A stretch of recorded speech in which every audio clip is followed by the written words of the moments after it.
एक समय की बात है, गर्मी का महीना था, चिलचिलाती धूप थी। बारिश हुए बहुत दिन हो गए थे, धरती बारिश की एक एक बूंद को तरस रही थी। एक प्यासा कौवा पानी की तलाश में इधर उधर भटक रहा था। जिस जंगल में वो कौवा रहता था, उस जंगल के तालाब, झील और नदी में कहीं भी पानी नहीं था। नदियों का पानी भी खत्म हो गया था। सारे पशु पंछी जंगल छोड़कर इधर उधर जाने लगे। प्यासा कौवा पानी की तलाश में जंगल से भटकता हुआ मीलों दूर निकल गया था।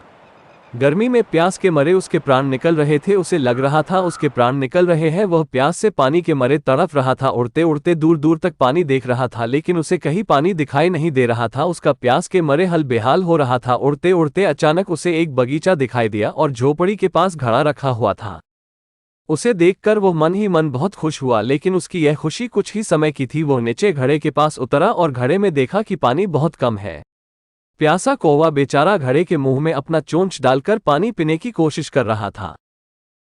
कम होने की वजह से उसकी चोंच पानी तक नहीं पहुंच रही थी। वो मन ही मन में बहुत दुखी हुआ, लेकिन उसने हार नहीं मानी और अपने आसपास चारों तरफ देखा। उसे कुछ दूरी पर कंकड़ दिखाई दिए। दिमाग में एक आइडिया सूझा और उसने एक एक करके कंकड़ के टुकड़े को घड़े में डालना शुरू कर दिए। दोपहर का समय था, धूप बहुत तेज थी। प्यासा कौवा घबराया नहीं, बेचारा थक कर चूर चूर हो चुका था। बिना रुके मेहनत करता रहा। घड़े में उसने बहुत सारे कंकड़ डाल दिए, जिससे पानी ऊपर आ गया। अब उसकी चोंच पानी तक आ गया थे। उसने जी भर के पानी पिया। पानी पीकर वो बहुत ही खुश हुआ और खुश होकर वहां से चला गया।